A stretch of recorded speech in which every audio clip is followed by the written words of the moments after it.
So you want to be a wife and you're single. This is how you can become a wife. Seek the Lord. Is the Lord first in your life? Is he ultimate? Are you obeying his voice?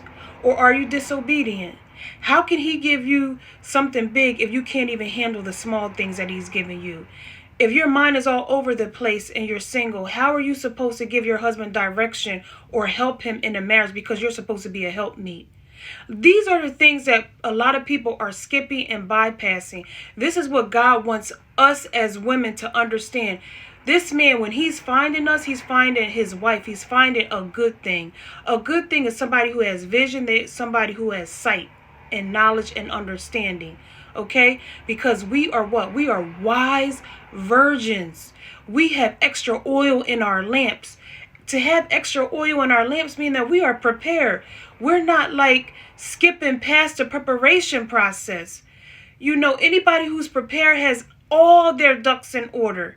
Okay, so what I mean by that is that whatever God is telling you specifically for your life, you have taken on those attributes, that character. You have obeyed his voice. You are doing whatever it is that he's telling you to do. You are what? You're following Jesus. Now we know Jesus is who? He is the light of the world. So light, lamps, which represents the eyes, keeps you burning. Now, how does that keep you burning? It keeps you having passion and thrive for the Lord. It keeps you from wavering back and forth in your faith. It keeps you from dating this person over here, that person over there, trying to put yourself in a man's shoes and seek out a husband instead of allowing God to prepare you to be a wife and then God giving you a husband. Because a lot of times, like women nowadays are like really like